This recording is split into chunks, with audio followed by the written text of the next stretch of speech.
शंकर एक अनाथ लड़का था। उसको जंगल में रहने वाले शिकारियों के एक गिरोह ने पाला था। उसके पास कोई औपचारिक शिक्षा भी नहीं थी। वह केवल एक चीज जानता था कि उसे कैसे जीवित रहना है, शिकार करना और उनको मारना तथा जंगल के फलों को खाना और नदी के पानी को पीकर अपने आप को जीवित रखना जानता था। एक दिन वह अपना रास्ता भटक गया और उसने देखा लोग नदी के किनारे पर बने एक पत्थर की आकृति के चारों ओर जोर जोर से चिल्ला रहे हैं।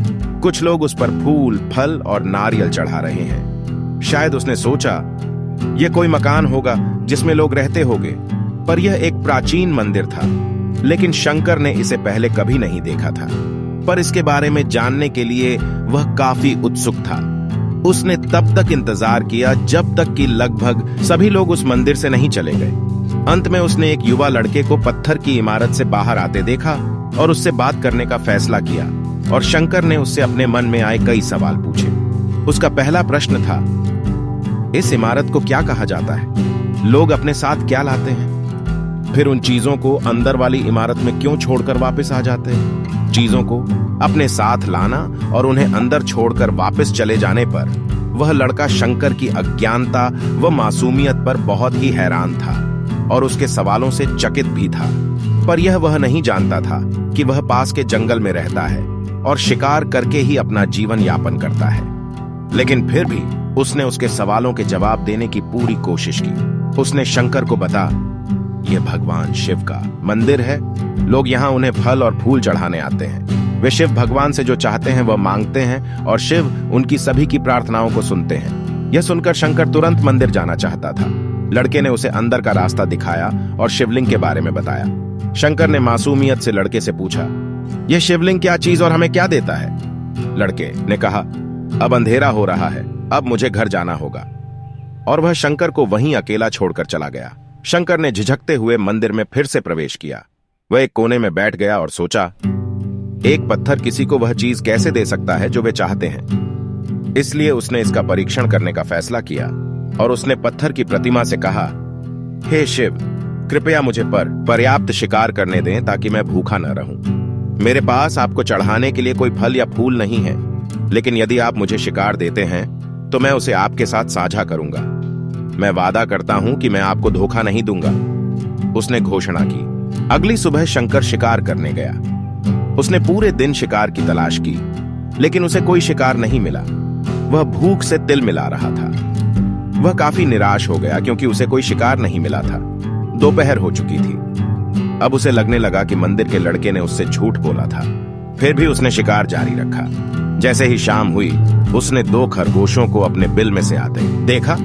शंकर ने उन खरगोशों को मार डाला। चूंकि उसने शिव भगवान से वादा किया था कि वह अपने शिकार को साझा करेगा, वह मरे हुए खरगोशों में से एक के साथ मंदिर गया।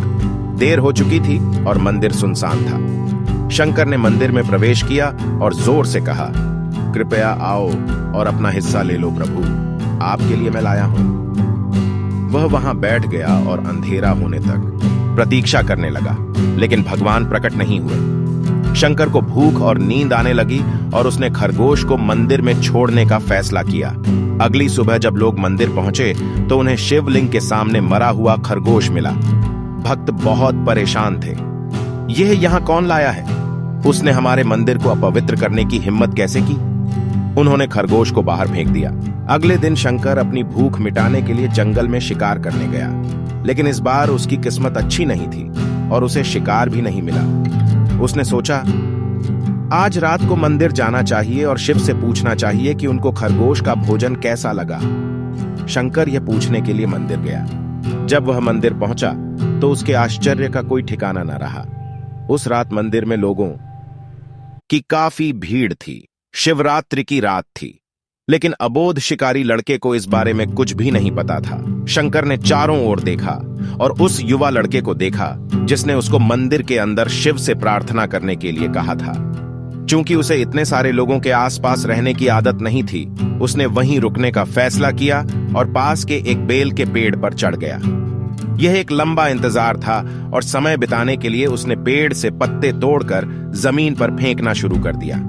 उसे अज्ञात पेड़ के नीचे एक छोटा सा शिवलिंग था जिसकी पूजा लंबे समय से नहीं की गई थी। शंकर के द्वारा फेंके गए बेल के पत्ते उस शिवलिंग पर गिरे शंकर भजनों से मंत्रमुग्ध हो गया और धीरे धीरे साथ गाना और पंचाक्षरी मंत्र का जाप करना शुरू कर दिया।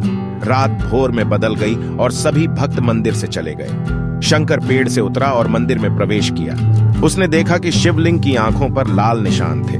वे कुमकुम के थे जो लोगों ने लगाए थे, लेकिन शंकर को यकीन था कि शिव को उनकी आंखों में परेशानी हो रही है। उसने शिव की खेदजनक स्थिति के रूप में जो कुछ भी महसूस किया, उसके लिए उसे बहुत दुख हुआ।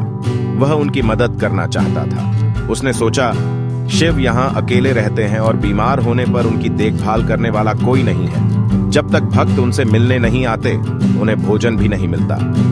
शंकर ने एक रात पहले भक्तों को शिवलिंग पर जल चढ़ाते देखा था।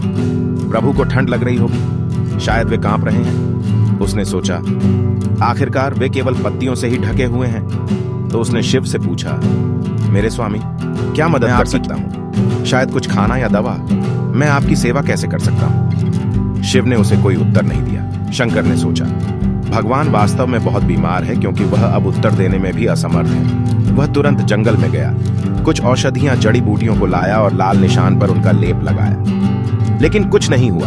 उसने कहा, लगता है कि ये अंधे हो गए हैं। मुझे प्रभु को अपनी एक आंख देनी चाहिए ताकि वह ठीक हो जाए। यह निश्चित रूप से उन्हें खुश कर देगा।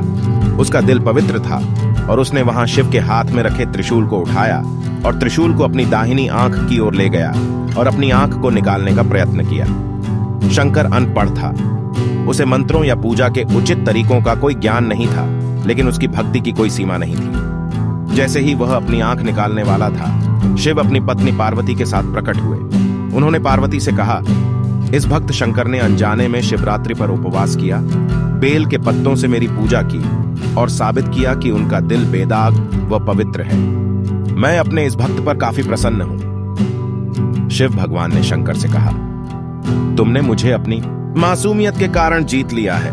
प्रभु ने मुस्कुराते हुए कहा, लोग मुझसे हर समय झूठे वादे करते रहते हैं और कुछ न कुछ मुझसे मांगते रहते हैं, पर जैसे ही उन्हें मुझसे मांगी चीज मिल जाती है तो वे मुझे भूल जाते हैं। दूसरी ओर तुमने मेरे साथ एक सच्चे इंसान की तरह व्यवहार किया और यह वास्तव में बहुत ही दुर्लभ है। अब से तुम मेरे इस संसार में सबसे बड़े भक्त माने जाओगे और तुम्हारा नाम मेरे साथ सदा जुड़ा रहेगा।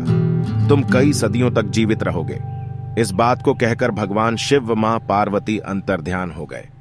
तभी से लोग शिव के साथ शंकर भी लगाने लगे।